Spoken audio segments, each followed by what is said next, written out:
many progressive battles. Pete's Union father and his homemaker mother instilled in their 5 children the value of hard work and a strong sense of community right from the start. After he earned his degree at Illinois State University, Pete went on to work in social services, dear to my heart as a social worker, to make a difference with underrepresented communities. In his free time, Pete volunteered with local candidates and enjoyed that opportunity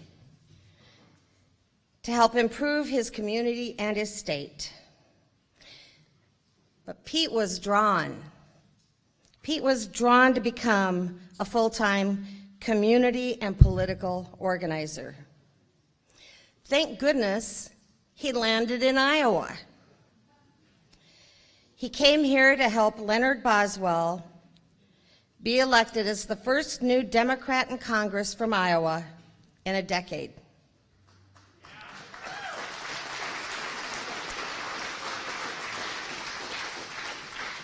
Pete also played a key role in the election of Tom Vilsack, Iowa's first Democratic governor in a generation and in decades. Yay, Tom.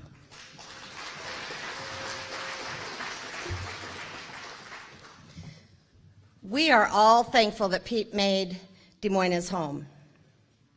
He's advised Iowa Democratic candidates from the presidential level down ballot, including me. Pete was my first campaign manager.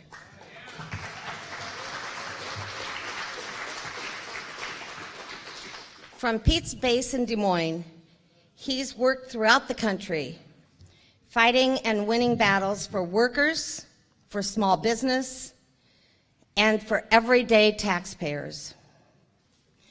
Pete served as Iowa political director for Governor Chet Culver. In that role, he traveled throughout Iowa. This is when he became an Iowan. He traveled throughout Iowa and witnessed firsthand how government can positively affect lives. He worked through the floods of 2008.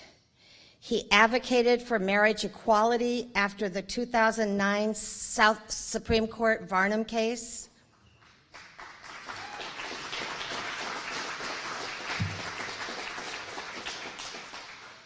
And after his time in the governor's office, Pete focused his organizing and politics on candidates and ideals that ensure that Americans have an equal opportunity to succeed. And in his most superpowered work, Pete was campaign coordinator for the historic Bernie Sanders campaign in Iowa.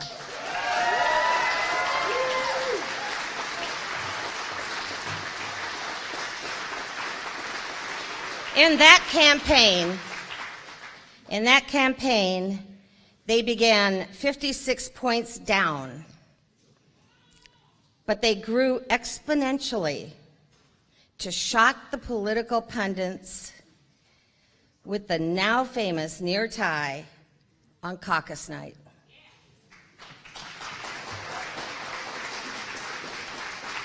Pete worked in 6 more states for Senator Sanders, finishing as his delegate coordinator director at the Democratic National Convention.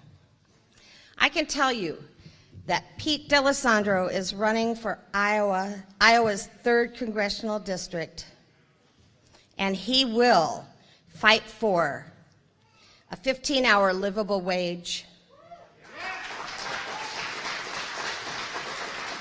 He will fight to expand Medicare for all, to ensure universal health care. He will fight for tuition-free college. And he will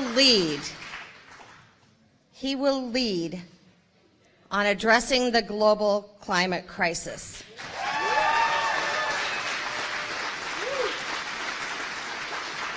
I could not be more proud or honored to introduce my mentor and friend, Pete D'Alessandro, our next 3rd Congressional District Congressman from Iowa.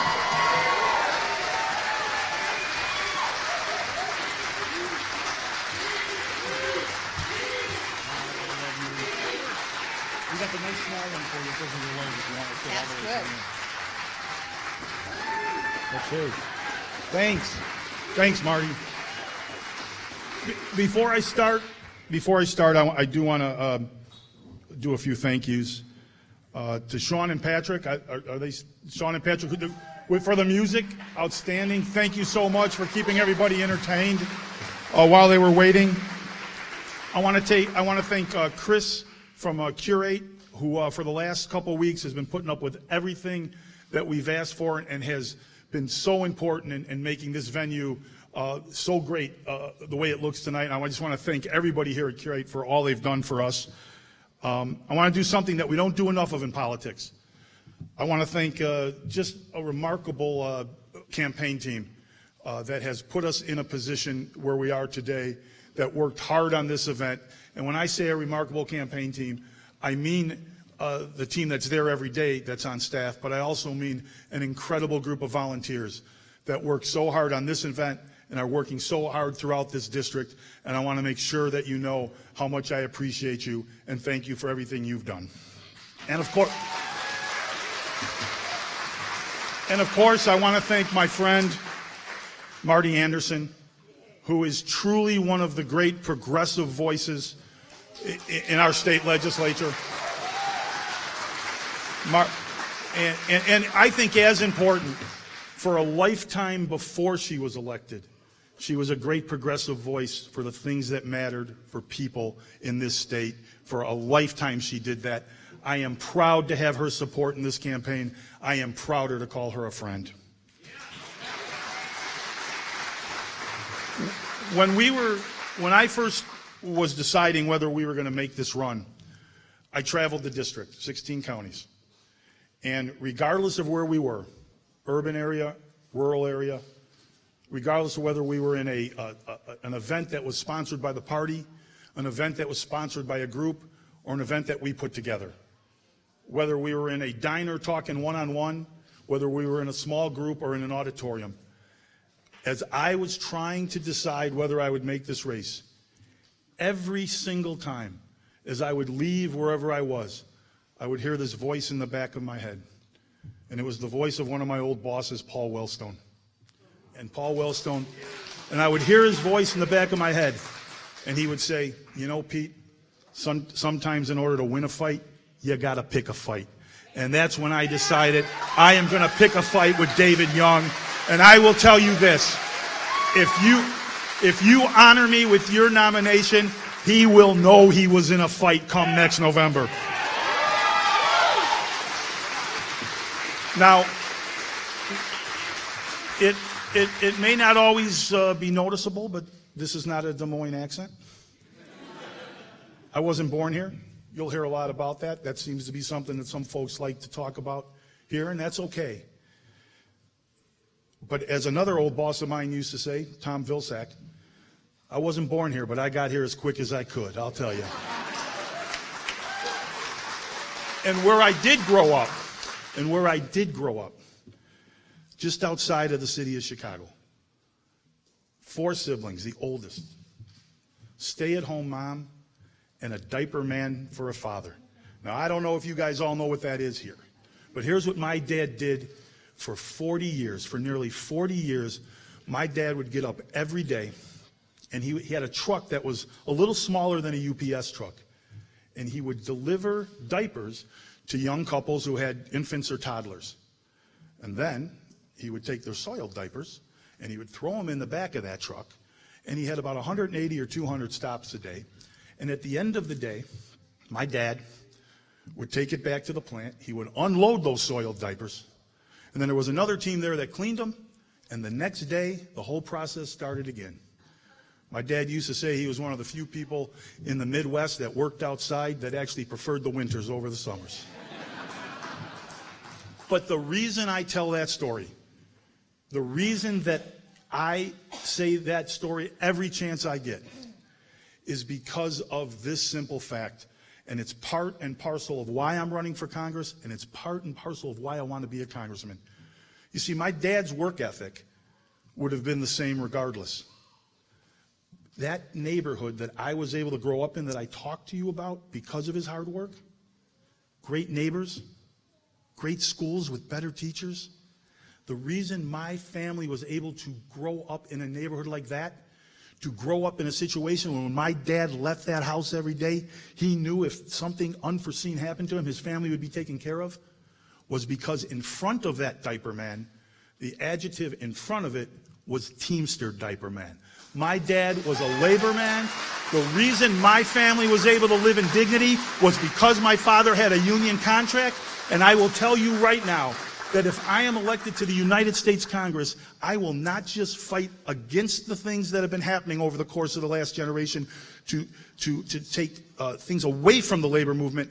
I will be an advocate, and I will fight every day to make it easier to organize, to make it more for people to join a labor union so that every kid in this country can grow up in the same dignity that I was able to grow up in as working people. Now, I told you earlier that I want this fight with David Young. And one of the reasons I want this fight with David Young is since Donald Trump has been elected president, David Young has voted with him more than any other congressman in the United States of America. He is his number one enabler right here in the middle of America, in the middle of Iowa. That ain't right. But let me tell you something else. Now, that is part of what we're talking about. But we have to be clear as progressives, and we have to be clear as Democrats, that it is not enough. It is not enough just to think that we are going to get swept in on a wave because people don't like Donald Trump. That's decide that we're only going to do it that way and hope a wave helps us to win an election. We will keep ourselves from being able to win the future. It is not enough just to win an election. And the way that we are going to win the future, the way that we will win the future for Democrats, for progressives, and for this country is to stand for a bold, progressive agenda. I believe that with all of my heart. And I'm going to tell you a little bit about what I think we should be talking about, not just here in Iowa, but around this country. I believe that if you work hard, if you do everything you were supposed to do, played by the rules, nobody in this country should be denied secondary education because their parents didn't make enough money or they didn't want to go into debt in order to study what they want to study. I believe that we can find the will and we can make college and secondary education affordable and what I mean by affordable is tuition free for anyone who's earned it.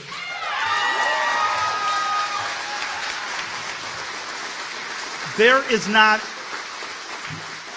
a state in this union, there is not one state in this union that if you make less than $15 an hour, you can get a two-bedroom apartment. Who gets two-bedroom apartments? Young people that are just starting out, that maybe want to stay in that community that they grew up in, but they're not quite in a situation where they can buy a house yet. Single parents who are working hard to give their kids the dignity that we talked about earlier. I will fight every day as a United States Congressman for a federal minimum wage. The debate starts at $15 an hour because the debate at $15 an hour, and I understand it. I get it. I know it's an economic issue. I know it's an economic issue. But brothers and sisters, it is a social justice issue much more than it is an economic issue. And this party and this progressive movement has always been at its best when we have stood for social justice. And something out of the headlines of the tragedy of the last week that actually is a specific point to a larger problem. In this country right now, half of the guns in this country are owned by 3% of the people. That's a fact. 64% of households in this country right now don't have a gun in it. And that's fine. But listen to these numbers. So we have 64% of the households that don't have a gun.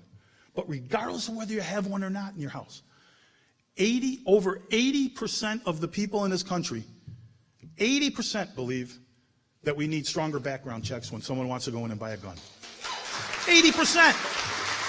Over 80% of Americans believe that we should close the gun show loophole. Over 80%. Almost 90% of Americans believe that we should make it tougher for those that are struggling with mental illness to be able to purchase a gun.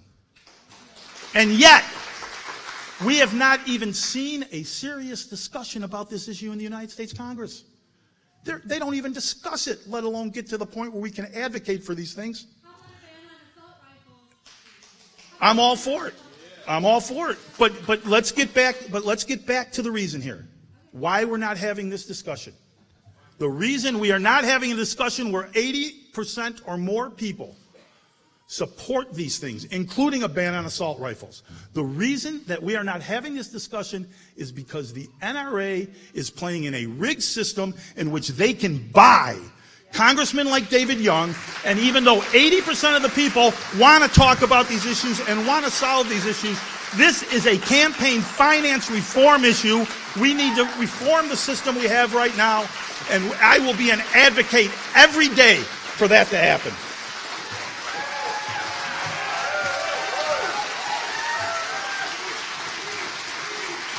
And finally, I believe it is time for this nation. This nation is as rich as we are, as much as we've done for people here and throughout the world, to join, as my friend Bernie Sanders says, those nations that we have historically called our allies, our friends. And we need to codify into law a very simple but powerful truth. Healthcare is not a privilege. Healthcare is a birthright. I believe that is a Medicare for all system. I will fight for that every day as your United States Congressman if you give me this nomination and you elect me to the United States Congress. We are working on a second generation of seniors that are living in dignity because this country and this party had the will and the boldness to make it happen. We can make it happen for the rest of our citizens. I believe that with all of my heart. You know, coincidentally, the Iowa primary is on the right at the 50th anniversary of when we lost Robert Kennedy. And Robert Kennedy used to say that the future might be beyond our sight, but it's not beyond our grasp. And that we have an obligation to grab it and to mold it to our will. I believe with all of my heart that if we stand for these things, not just here in Iowa, if we stand for these things throughout this country, a generation from now, they will be meeting in rooms like this, and they will say, that is the time that the Democratic Party found its soul again. That is the time that the Democratic Party heeded the words of Robert Kennedy. And instead of just trying to win elections, they attempted to win the future. And because they attempted to win the future, they started winning elections again.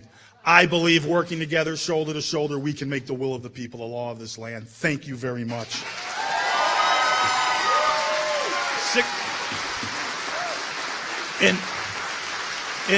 Thank you.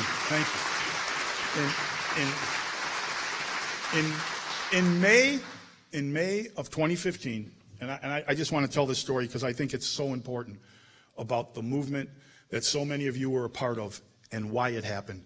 In May of 2015, a senator from Vermont who was thinking about running for president called me to find out about Iowa and how Iowa works and what it would take to win Iowa. And because you have to do that, because if you're going to be a serious candidate for president of the United States, you're going to have to go through Iowa, and we all know that. So on my first call with Senator Bernie Sanders of Vermont, I've been doing this for 25 years. Two things happened that I had never had a person who didn't know me ask me before. First question he asked was, Pete, do you understand my politics?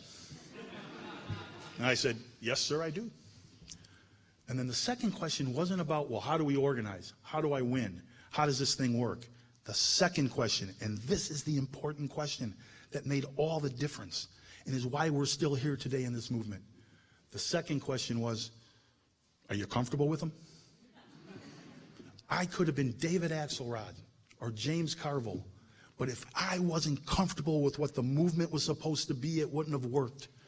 And Bernie Sanders knew that. And Bernie Sanders wasn't going to accept anything less at that point, even though he was 55 or 50 points down in the polls. That is the reason that this movement continued. And for the next 16 months, not just in Iowa, I had the unbelievable experience to be part of a campaign and a movement that was both joyful and purposeful at the same time. Not just in Iowa, in 6 other states where we brought the message to, winning states and winning places that they told us we couldn't even compete in because of people like you. Some of you, exactly you, but people all over this country just like you.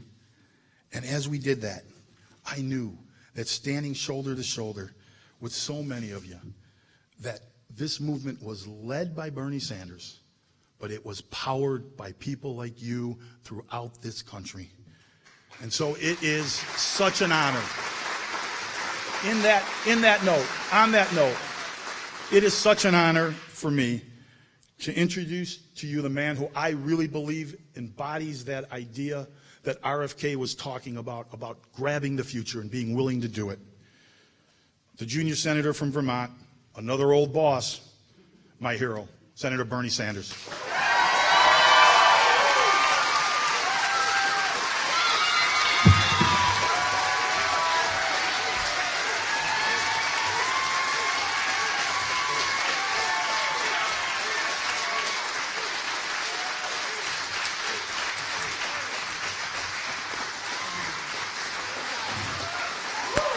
Thank you.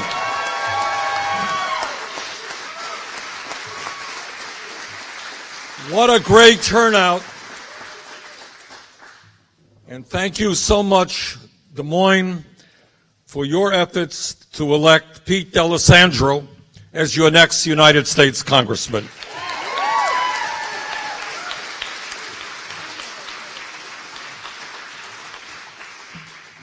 And a few minutes ago, I saw this young woman, Kirsten, wearing that T-shirt. And I asked her to come up because that T-shirt tells it all. That T-shirt tells us that we are in the process in Iowa, in Illinois, in Vermont, all over this country of transforming American politics,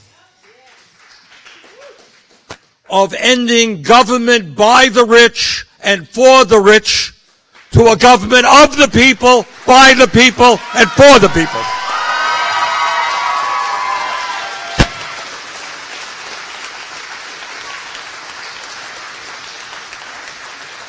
And I am here today because Pete D'Alessandro is in the middle of that transformational struggle.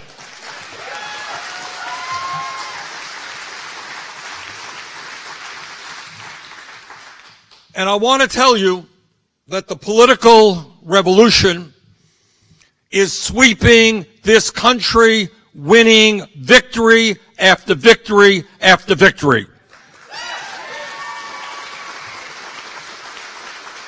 And I want to thank Pete and all of the people in Iowa who work for our campaign here and the people of Iowa who supported our ideas for helping to lead that political revolution.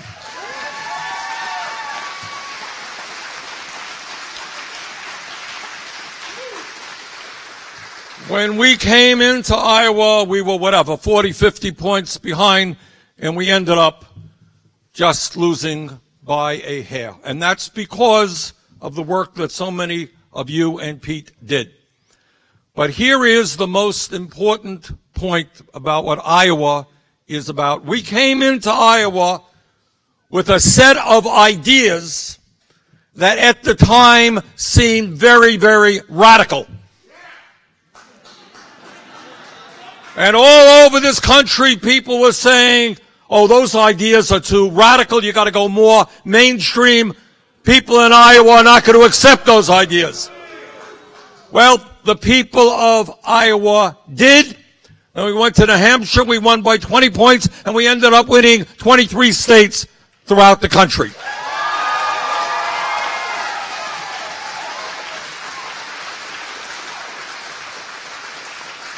And all of that started right here in Iowa.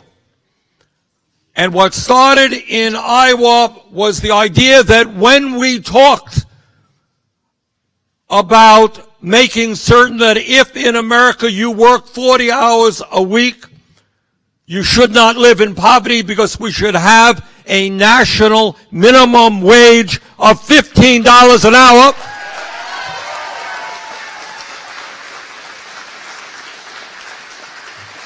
Oh my, that was a radical idea, because the federal minimum wage is $7.25, and we wanted to more than double it. But you know what has happened since, and we don't want to take all credit for great people all over the country working on this, but as you know, in state after state, community after community, my own state of Vermont, the legislature just voted for a $15 an hour minimum wage.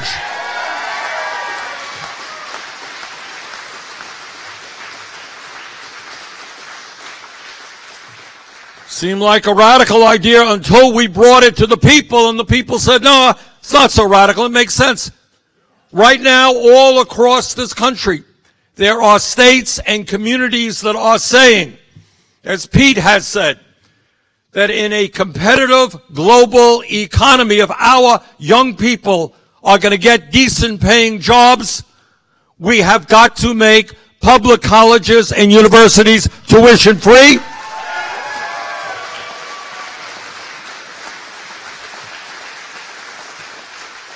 Was a radical idea a couple of years ago. Nobody was talking about it. Well, right now there are states and communities doing just that. Thank you, Iowa, for helping to make that happen.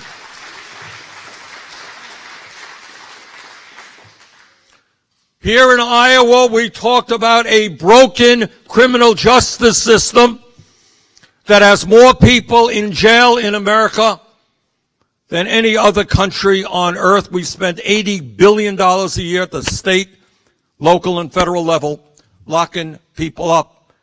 And we talked about the need to end the war on drugs, which has failed so badly.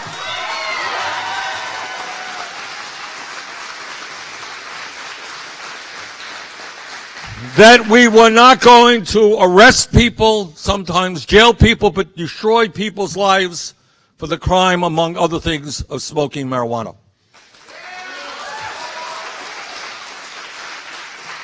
And have you noticed what's been going on in this country in the last couple of years? State after state, decriminalizing marijuana or legalizing marijuana.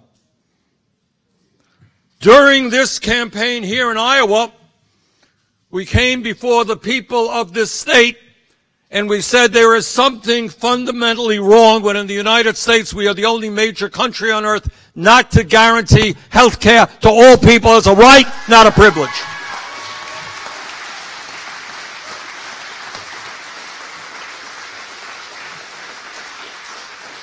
And the truth is that at that time, there were very few people who were talking about the need for us to pass a Medicare for all single-payer system. But we took that idea to the people of Iowa and they said, you know what? Kind of makes sense that health care should be a right, not a privilege.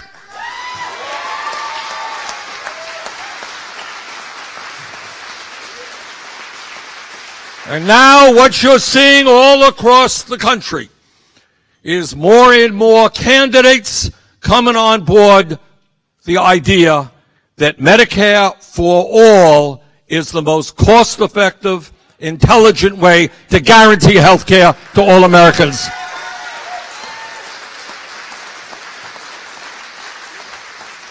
And I thank Pete D'Alessandro for being part of that effort. When we began the campaign, when we came here to Iowa, the general thought was that to run for office, the only way you could be successful, the only way you could raise the money that you need was to go to wealthy people and go to super PACs and get down on your hands and knees and say to the rich people, tell me what you want, give me money, and I'll represent you in the Congress. We changed that.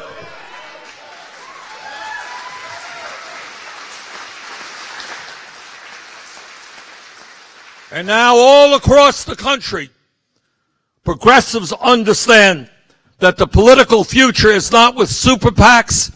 It's not catering to the billionaire class. It is asking working people for $10 or $20. That's the way we're going to fund campaigns in the future.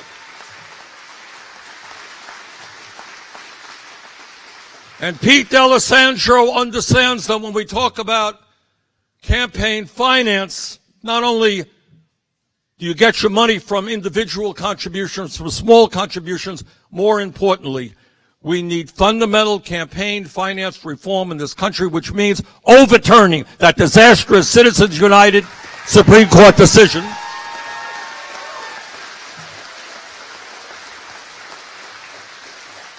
And moving toward the public funding of elections.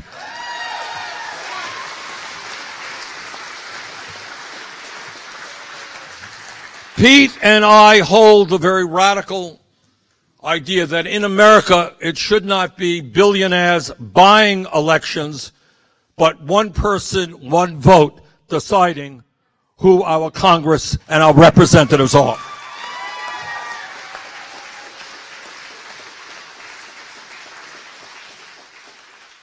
So my point about all that is to say that we have an enormous amount of work to be done, but that the ideas that we brought forth, not only in terms of issue after issue, but of making the point that we need ordinary people, working people, young people, to understand that the future belongs to them and that they must get involved in the political process.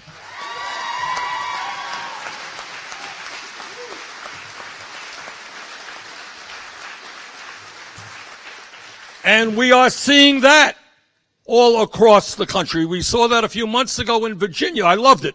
In Virginia, a lot of candidates ran for what they call the House of Delegates, the state legislature there, and a Republican leader on election night said, this is unbelievable. We were losing to candidates we never even heard of. In other words, young people and working people for the first time were getting involved, they were running, and they were winning. They were women. They were gay. They were black. People from all parts of our society.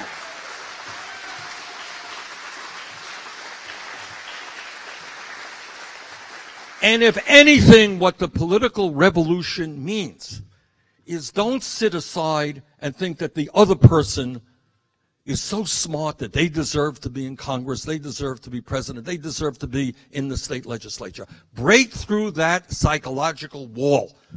Trust me, I work in the United States Senate. And if some of these guys could sit there, everybody in this room could be on the school board or state legislature.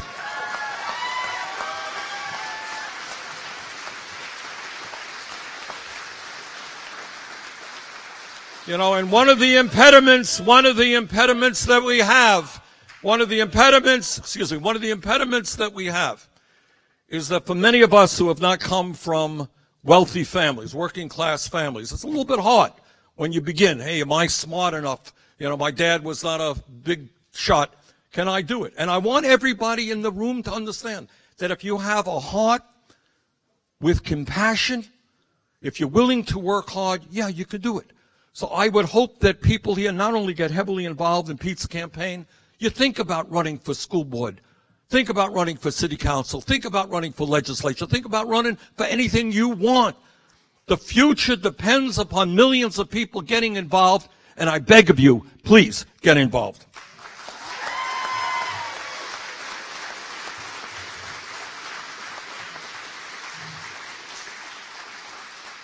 And here is the reason why you need to be involved, and here is the reason why we need Pete D'Alessandro in the United States Congress. And that is, we are living in a very unusual political moment in American history. We have a president who is perhaps the least qualified president in American history. Someone who has little knowledge or, in fact, interest in public policy. Now, I am more than aware that Trump won here in Iowa. That is not a great secret. No. And let's just talk about it. I believe that the vast majority of Trump supporters are not racists, are not sexists, are not homophobes, they're not xenophobes.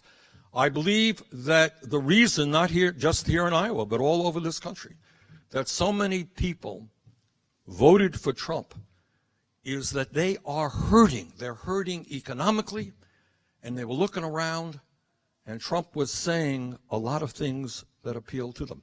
Trump said, Donald Trump, I'm going to take on the establishment. Donald Trump, I'm going to provide health care to all. I'm going to take on the drug companies and lower the cost of prescription drugs. Donald Trump, I'm going to stop your job going abroad. We're going to get them to reinvest in America. Well, it turned out that Donald Trump is a pathological liar.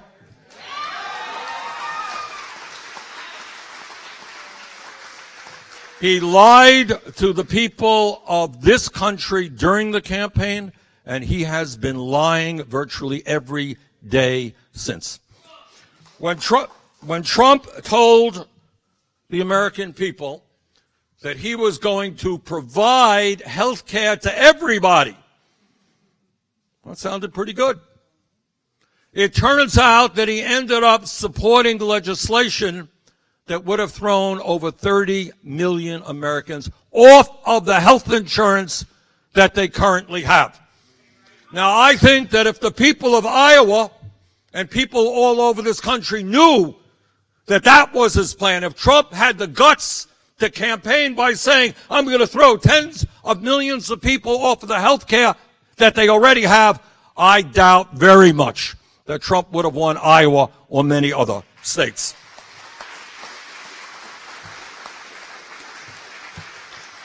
And all of you will remember Trump getting up there. He said, I'm a different type of Republican. I'm not Paul Ryan. Literally, that's what he said.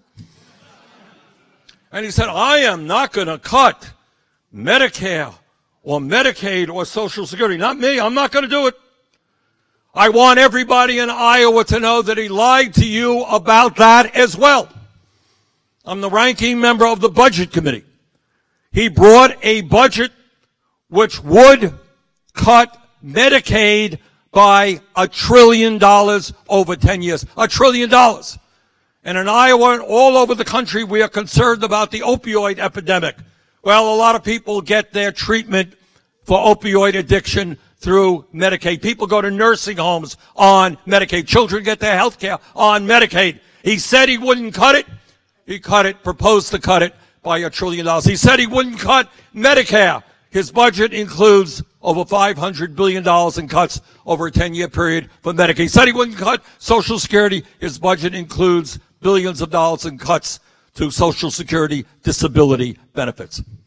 In other words, he told the people of Iowa one thing, and then he did something very, very different.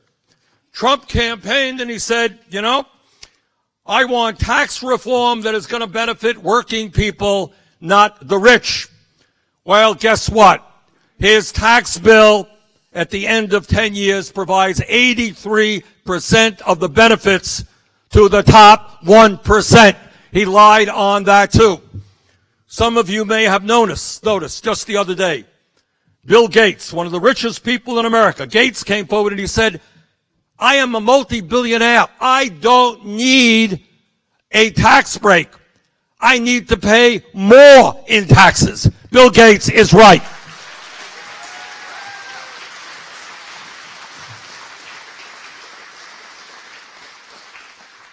So my point is that Trump told the American people one thing, and he is doing the very opposite. In fact, what he has done is adopted the economic positions of the Koch brothers, which means massive tax breaks to the rich and large corporations, and at the same time, terrible, terrible cuts in healthcare, education, nutrition, environmental protection, all of the programs that middle class and lower income people depend upon. Now, my deep concern about Trump and why we need people like Pete in the Congress is not just his horrific economic agenda to benefit the rich. It goes deeper than that. Every president in American history has understood that one of your jobs, one of your main jobs, is to bring the American people together. We're one nation. And what Trump has quite intentionally done for cheap political gain is tried to divide us up in an unprecedented way. Divide us up by the color of our skin, by the country that we came from, by our gender, by our sexual orientation, by our religion. Divide us up. And I say to Mr. Trump, this country has struggled forever with discrimination. And as a result of the work of incredibly brave people, women who stood up and said, no, we're not going to be second-class citizens. African Americans who stood up and said, we are going to end racism. The gay community that demanded to be treated with equality. We have struggled and struggled against all forms of bigotry and discrimination. And I say to you, President Trump, we are not going backwards, we are going forwards.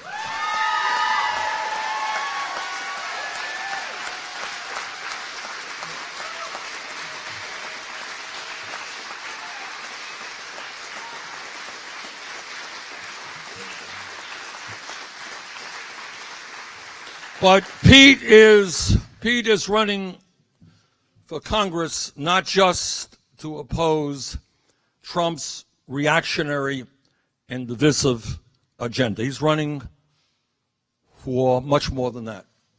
He's running to stand with the working class and the middle class of this country, people today in Iowa and Vermont and all over this country who are working longer hours for lower wages, who are scared to death about the future of their children. And Pete understands that we must have, if this country is going to succeed, a government that represents all of us, not just the 1%.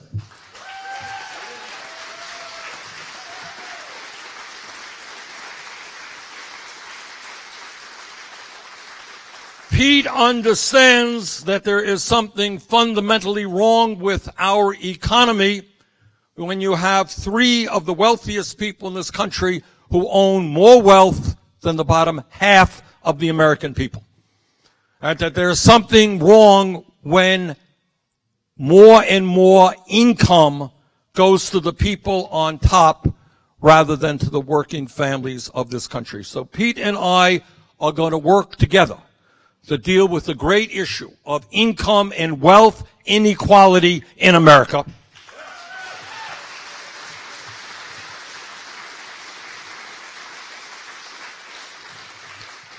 And when Donald Trump and his friends talk about cutting Social Security, Pete knows that here in Iowa and in Vermont, and I don't know how they do it, but you got elderly people and people with disabilities who are trying to get by on $12,000, $13,000 a year. Can you imagine people trying to survive on $12,000, $14,000 a year Social Security? And then you have Trump and the billionaire class saying, We need more tax breaks for Bill Gates, but we're going to have to cut Social Security. What Pete knows is, no, we're not going to cut Social Security. We're going to expand Social Security benefits.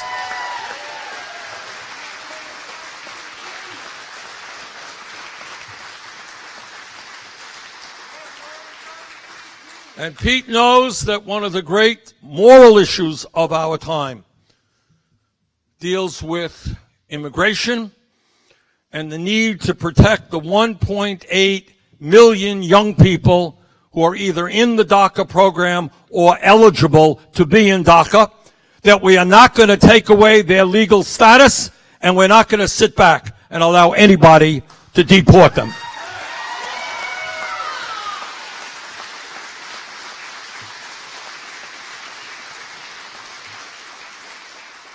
And Pete understands that when we talk about communications and information, that the internet is the technology of the future, and we are going to fight against anybody who tries to end net neutrality.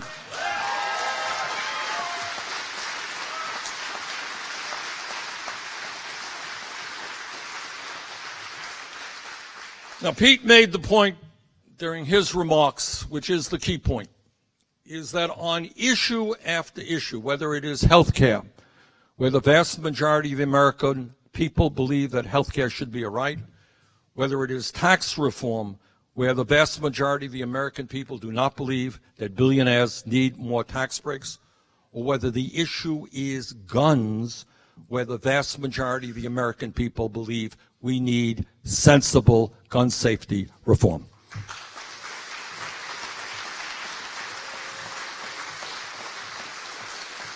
And what we are seeing is on issue after issue, Congress responds to the wealthy and the powerful and the special interest, not to the needs of the American people.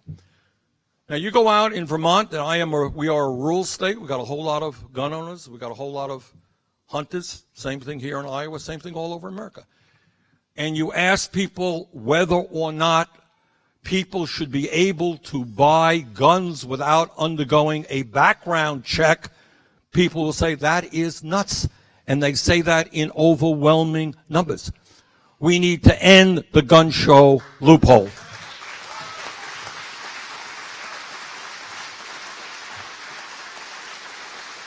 And you ask people if it makes sense that somebody could be on a list keeping them from flying in an airplane because they're on a terrorist watch list, can't fly in a plane, but they can go out and buy a gun. Anybody think that makes sense? And then you ask people whether we should end the so-called straw man provision, which means you can legally go into a gun shop, but then sell those weapons to criminals and people who should not have it. And people say overwhelmingly, we should end that as well. And more people are also saying, as Peter said, and I have said, as we see the tragedy in Parkland, as we saw the disaster in Las Vegas, is that assault weapons are meant to kill human beings. They are not meant for hunting. And that in a civilized society, in a society that is concerned about its children, that is concerned about ordinary people, we have got to ban assault weapons designed to kill human beings.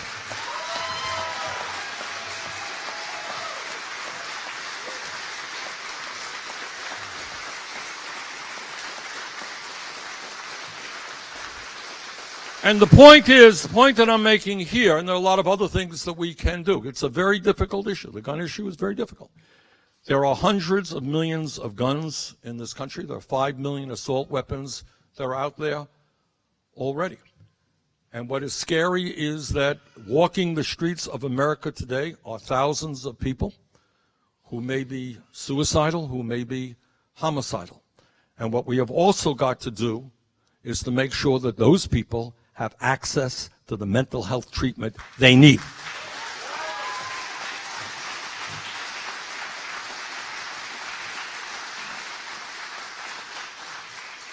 But on issue after issue, whether it is immigration, where over 80% of the American people believe we should provide legal status to the DACA people, whether it is tax reform, whether it is health care, whether it is guns, on issue after issue, you got the American people saying one thing, and you got Congress doing the other thing. So what this campaign is about, and what the political revolution is about, is demanding that the Congress represent the American people, working people, ordinary people, and not just wealthy campaign contributors and the billionaire class that today has so much influence over the economic and political life of this country. So what began here in Iowa has got to continue and has got to accelerate. What your job here, it seems to me, and all over this country, is for people to stand up, to fight back, and to create the kind of nation that we know we can be. And that begins right here with electing Pete D'Alessandro to the United States Congress. Thank you all very much.